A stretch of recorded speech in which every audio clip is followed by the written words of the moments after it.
Welcome students. हमारे last part में हमने सेल मॉर्फोलॉजी की स्टडी की थी, जहाँ पर हमने सेल साइज और cell shape regarding to the prokaryotic as well as eukaryotic cell, इन दोनों को काफ़ी अच्छे तरीके से स्टडी किया है।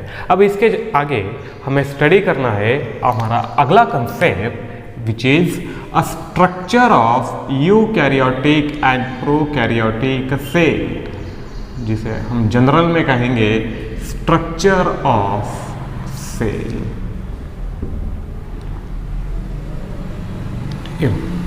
अब ये जो स्ट्रक्चर ऑफ अ सेल है, यहां हमें स्टडी करना है इंटरनल स्ट्रक्चर ऑफ सेल।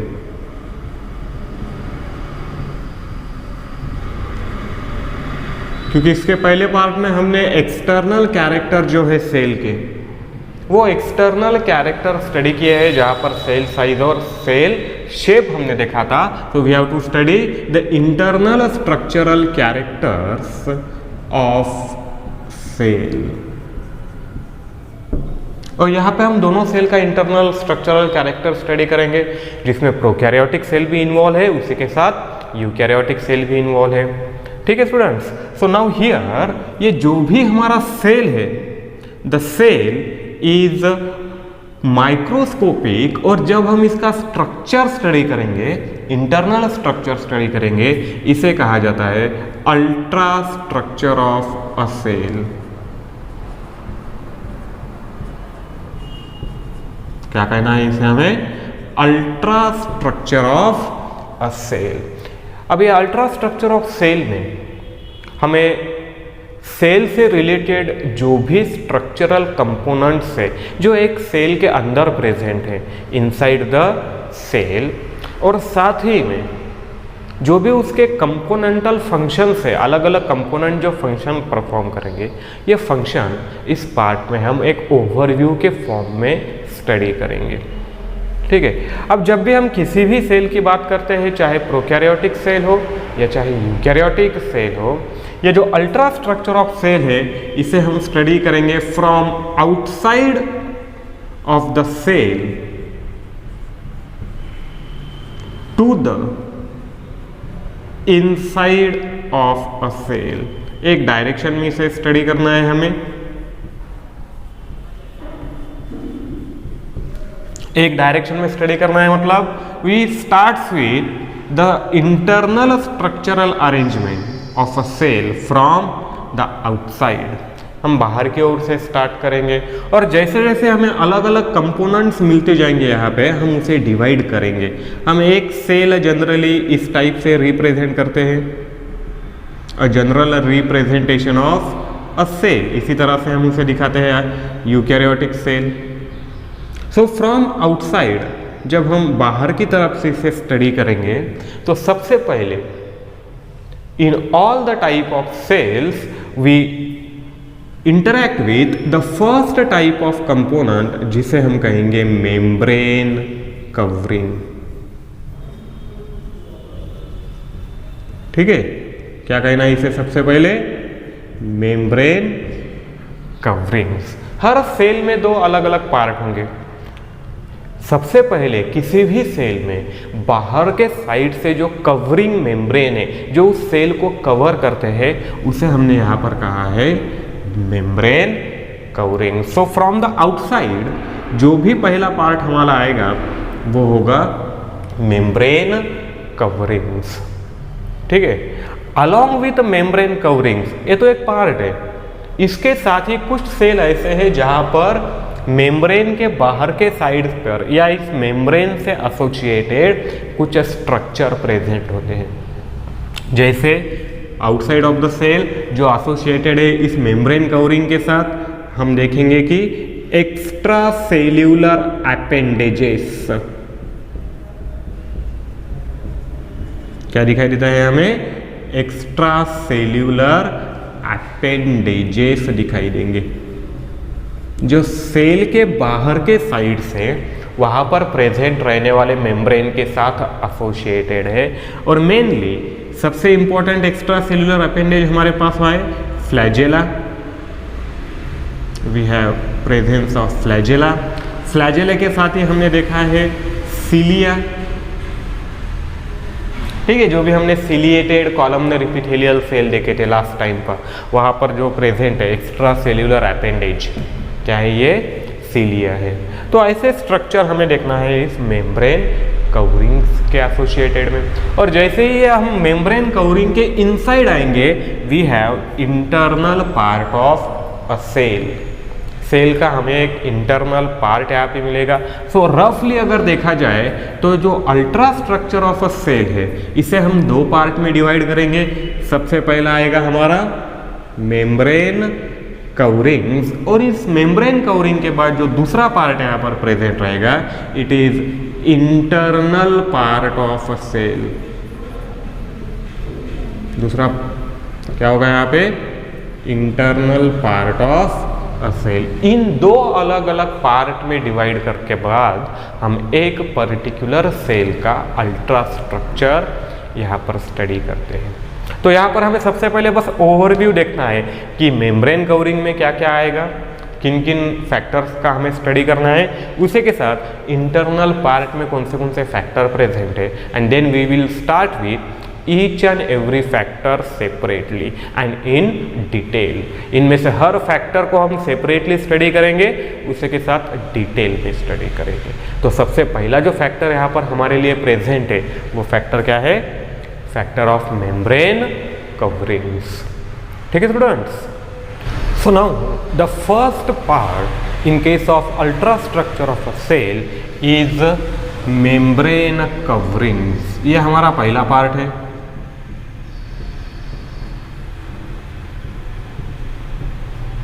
और इसे हमने लास्ट टाइम भी स्टडी किया था स्टैंडर्ड 8 में, कि किसी भी सेल को from the outside it contain membrane coverings. अब ये मेम्ब्रेन कवरिंग्स क्या है, these membrane coverings are nothing but the external layers, external, that is surrounding from the outside, external layers present outside the cell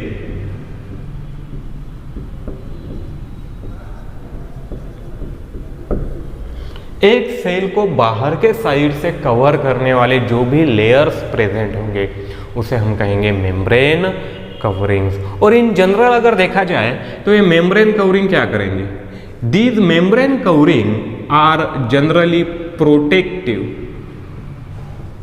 इनका सबसे पहला काम होता है सेल को प्रोटेक्ट करना, जो भी इंटरनल कंटेंट प्रेजेंट है एक सेल के अंदर उसे प्रोटेक्ट करना।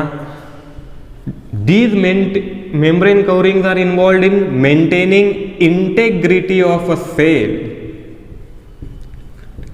जो भी एक सेल का इंटीग्रिटी प्रेजेंट है, integrity and a decide and fix cell size, a fix cell shape, जो भी उसके पैरामीटर्स है उसे कंटिन्यूअसली कांस्टेंट मेंटेन करने के लिए, एक सेल का शेप मेंटेन करने के लिए, उसका साइज मेंटेन करने के लिए, उसे हम कहेंगे to maintain the integrity of a cell. और इसी के साथ ये मेम्ब्रेन कवरिंग सबसे ज़्यादा जो इंपॉर्टेंट फंक्शन अगर कोई परफॉर्म करता है तो it is involve in the function of transportation.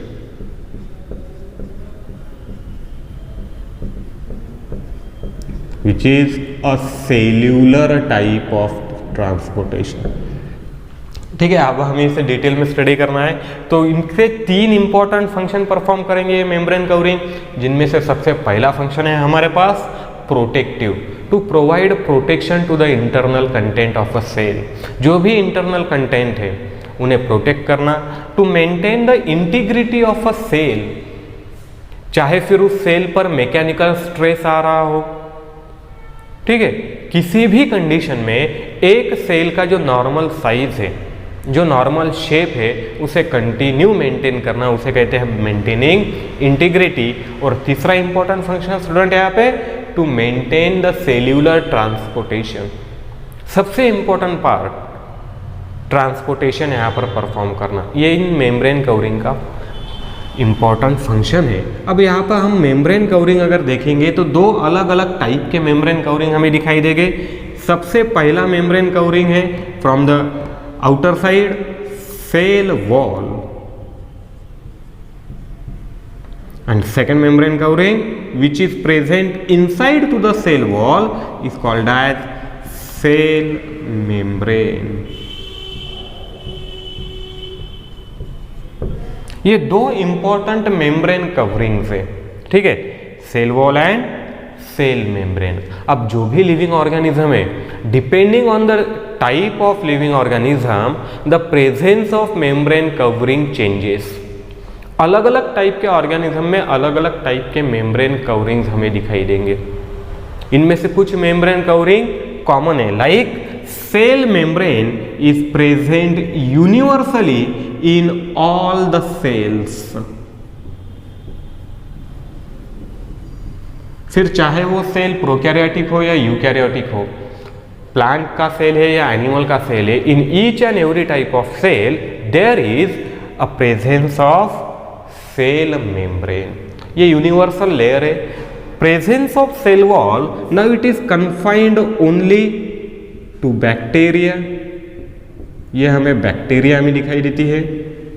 It is found in the cells of fungi and plants, ठीक है। एनिमल सेल्स में हमें सेल वॉल का प्रेजेंस दिखाई नहीं देता है। Animal cell contain only cell membrane, while the cell wall is present in case of bacteria, fungi and plants.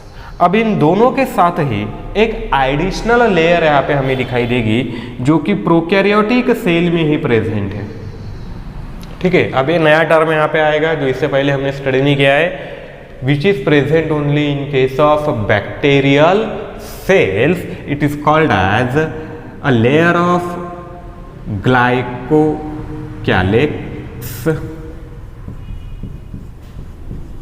क्या कहना है इसे हमें? ग्लाइकोकैलिक्स लेयर, ठीक है। It is generally called as capsule और स्लाइम लेयर। क्या कहते हैं इसे? कैप्सूल कहते हैं या फिर स्लाइम लेयर कहते हैं। अब ये जो पार्ट है ग्लाइकोकैलिक्स का लेयर, ये यूकैरियोटिक सेल में प्रेजेंट नहीं होता है। This glycocalyx layer is only found in prokaryotic cell, that is bacteria.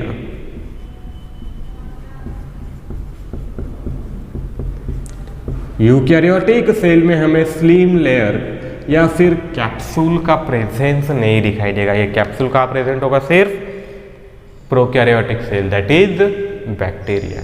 ये एक डिफरेंस है, एक एडिशनल लेयर अब हमें यहाँ पे पता चली है, ग्लाइकोकैलिक्स लेयर, जो दो अलग अलग फॉर्म में प्रेजेंट होगी। एक तो कैप्सूल के फॉर्म में प्रेजेंट होगी या फिर एक तो स्लिम लेयर पे। And it is not necessary that it is present in every type of bacterial cell. सभी बैक्टीरियल सेल में ये कैप्सूल प्रेजेंट होगा ये भी नेसेसरी नहीं है। It is only limited to the certain categories of bacteria. Bacteria की कुछ कैटेगरीज के लिए ये प्रेजेंस ऑफ कैप्सूल लिमिटेड है, सभी बैक्टीरिया में कैप्सूल प्रेजेंट नहीं होता है। So we have this two primary layers, presence of cell wall and presence of cell membrane, जिनमें से सेल मेम्ब्रेन ये यूनिवर्सली डिस्ट्रीब्यूटेड लेयर है, present in each and every type of cell, while cell membrane is confined or present in only cells of bacteria, fungi and plants. ठीक है। In case of prokaryotic cell, that is bacteria, there is a presence of third type of layer. सभी bacterial cell में नहीं, कुछ bacterial cell में भी, which is called as a glycocalyx layer, slim layer और capsule. अब जब हम देखेंगे अगर इनके कंपोनेंट्स की बात की जाए कि कौन से टाइप के मटेरियल से ये लेयर्स तैयार होते हैं, तो सबसे पहले जो सेल वॉल हमारे पास है ये अलग अलग ऑर्गेनिज्म में, जैसे बैक्टीरिया है, फंजाई है, प्लांट्स है, अलग अलग कंपोनेंट्स से तैयार होती है। There is a diverse degree of changes एक डाइवर्स डिग्री है यहाँ पर, सिमिलैरिटी नहीं दिखाई देती है यहाँ पर। In case of bacteria the cell wall is made up of peptidoglycan, याद होगा लास्ट टाइम हमने ये वर्ड देखा था, जिसे कहा जाता है म्यूरिन। अगर याद है आपको N acetyl muramic acid, N acetyl glucosamine, teichoic acid, ठीक है, इस टाइप के कंपोनेंट से तैयार होती है बैक्टीरिया में, जिसे कहा गया है a layer of peptidoglycan. In case of fungi it is made up of chitin. Fungi के जो भी सेल होते हैं यहाँ पर ये सेल वॉल बनी होती है काइटिन नाम के बायोमोलिक्यूल के। और इन case of plant it is mainly made up of cellulose. Plants में तैयार होती है सेल्यूलोज। अगर प्लाज्मा मेम्ब्रेन की हम बात करते हैं या सेल मेम्ब्रेन की बात करते हैं, तो ये जो सेल मेम्ब्रेन है इसका कंपोजिशन और इसका प्रेजेंस हमें सिमिलर दिखाई देगा, कॉमन दिखाई देगा। चलो बताओ कौन सा मॉडल है सेल मेम्ब्रेन के लिए जो हमने लास्ट टाइम अच्छे से स्टडी किया था। We have specified model for cell membrane which is called as lipid bilayer model.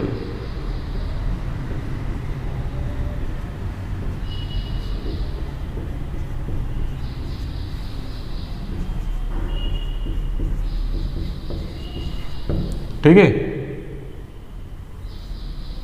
ये मॉडल हमने देखा था lipid bilayer model for cell membrane. और जो भी ऑर्गेनिज्म है प्रोकैरियोटिक एंड यूकैरियोटिक ऑल्सो, इन सभी ऑर्गेनिज्म में सेल मेम्ब्रेन का बस एक ही स्ट्रक्चर प्रेजेंट होता है और यहाँ पर हमें सिमिलर टाइप के बायोमोलिक्यूल या कंपोनेंट दिखाई देते हैं जहाँ से ये पर्टिकुलर सेल वॉल तैयार होती है।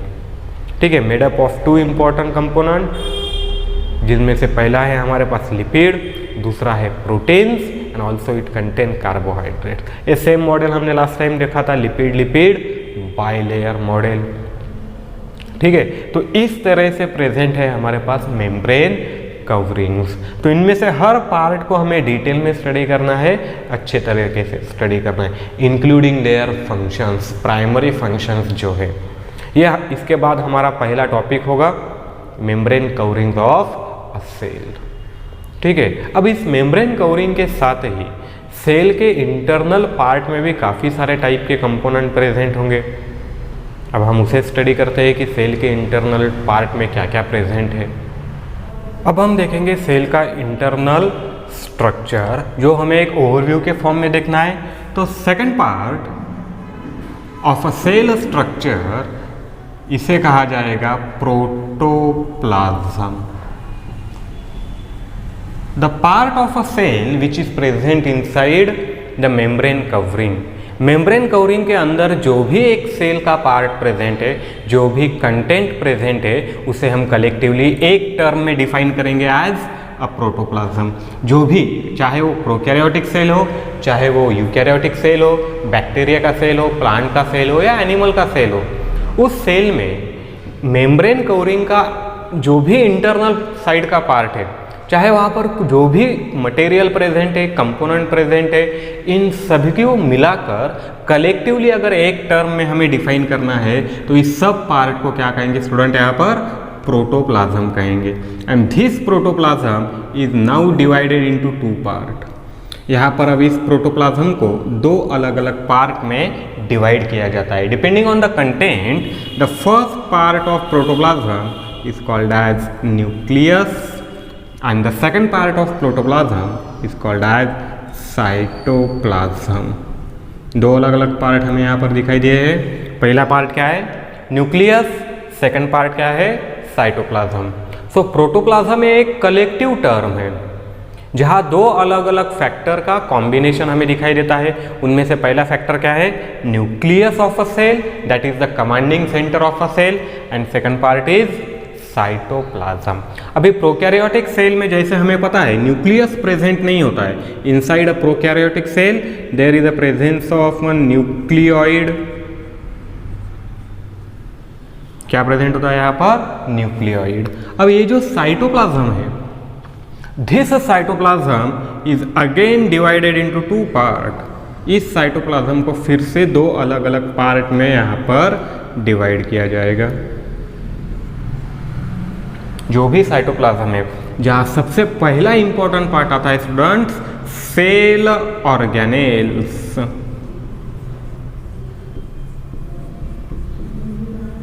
And second part cytoplasmic inclusion.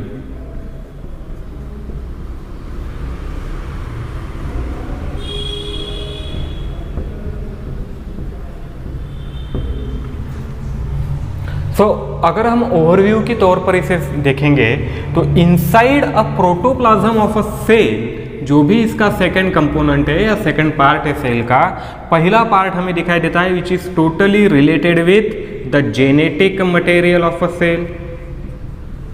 एक सेल में जो भी जेनेटिक मटेरियल प्रेजेंट होता है, उस जेनेटिक मटेरियल से रिलेटेड ये पूरा पार्ट है न्यूक्लियस एंड न्यूक्लियोइड। अगर सेल यूकैरियोटिक है तो वहाँ प्रेजेंट रहेगा न्यूक्लियस, अगर सेल प्रोकैरियोटिक है तो वहाँ प्रेजेंट रहेगा न्यूक्लियोइड।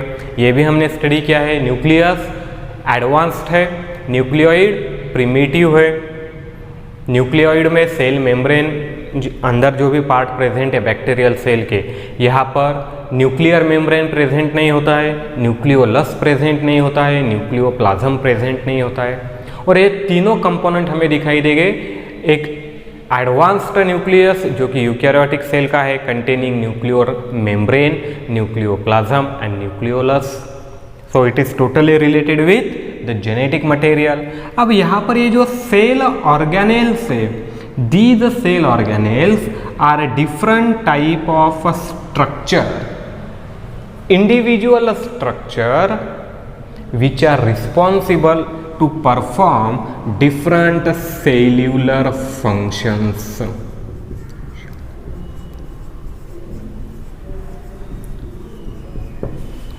जो भी सेल ऑर्गेनेल एक सेल के अंदर प्रेजेंट है वो सब किसके लिए रिस्पॉन्सिबल है?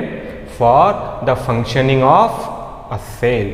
जो भी एक कलेक्टिव फंक्शन एक सेल के अंदर परफॉर्म किया जाएगा, या एक सेल के अंदर जो भी अलग अलग एक्टिविटीज परफॉर्म की जाएंगी कलेक्टिवली, यहाँ पर हम इसे एक टर्म में देखते हैं, it is called as a metabolism.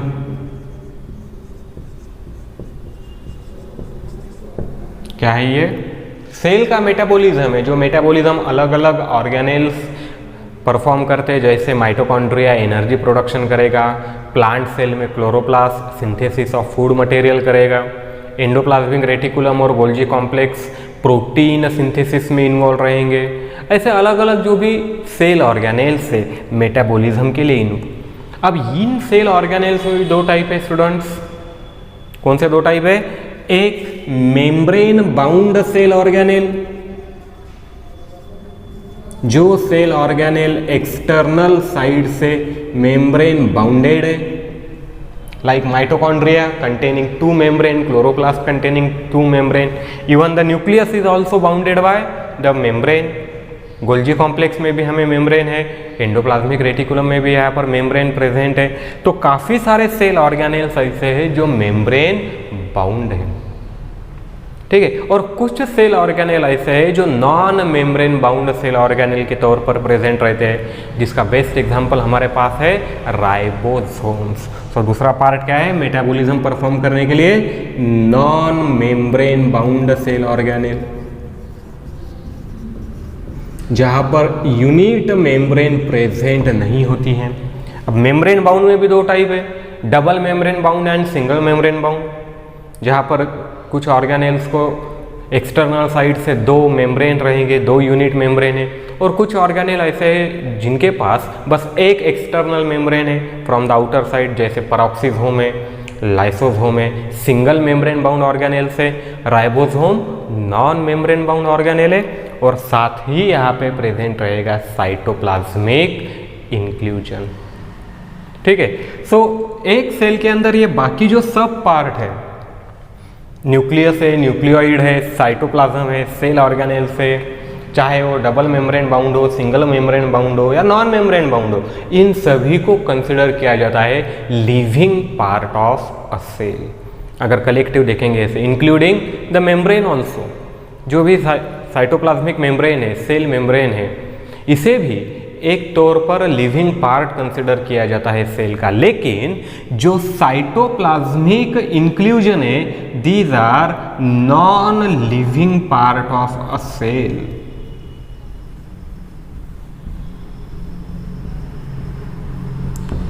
The inclusion bodies जिसे हम कहते हैं, ये सिर्फ क्या है, एक non living part of a cell made up of different type of organic as well as inorganic material। और इन दोनों का अगर कॉम्बिनेशन करें, इन दोनों को कलेक्ट करें तो कलेक्टिवली हमारे पास क्या तैयार होगा, साइटोप्लाज्म तैयार होगा, जहाँ पर ये दो अलग अलग टाइप के कंपोनेंट डिस्ट्रीब्यूटेड रहते हैं हमेशा।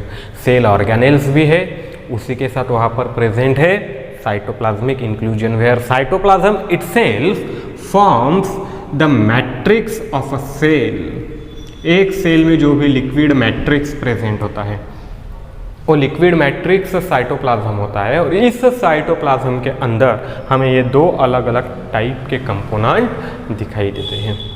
ठीक है, तो यहाँ पर काफ़ी सारे टाइप के सेल ऑर्गेनेल है जो अलग अलग फंक्शन से रिलेटेड है, जो अलग अलग मेटाबॉलिक एक्टिविटीज़ परफॉर्म करते हैं, और इनमें हेल्प करने के लिए कुछ टाइप के साइटोप्लाज्मिक इंक्लूजन्स भी प्रेजेंट रहेंगे। तो collectively internal structure of a cell अगर देखा जाए तो इस तरीके से दो अलग अलग पार्ट में डिवाइड होता है। पहला पार्ट हमने देखा था मेम्ब्रेन कवरिंग्स, और यहाँ पर ये जो दूसरा पार्ट हम देखते हैं, the second part is called as protoplasm. ठीक है स्टूडेंट्स, अभी आपको पीडीएफ में फॉर्मेट में हमने नोट्स प्रोवाइड किए हैं, तो यहाँ पर ये पार्ट आपको अच्छे तरह से रीड करना है, क्योंकि इसके बाद हम डायरेक्टली स्टार्ट करेंगे हमारा structure of a cell with the first part that is membrane covering. इसे हमने लास्ट टाइम भी देखा था, लेकिन इस स्टैंडर्ड में 9th के सिलेबस में हमें इसे डिटेल में स्टडी करना है और ज़्यादा गहराई में जाकर स्टडी करना है। तो इसमें काफ़ी सारे नए टर्म्स आएंगे, काफ़ी सारे नए स्ट्रक्चर्स आएंगे, तो इन सबको रीड करने के लिए आपको पीडीएफ नोट्स प्रोवाइड किए हैं। उस नोट्स को आप अच्छे तरह से रीड करते रहिए और उन्हें यूज़ करके, जो कि लेक्चर की हेल्प लेकर, आप अपने खुद के भी नोट्स बनाते रहिए।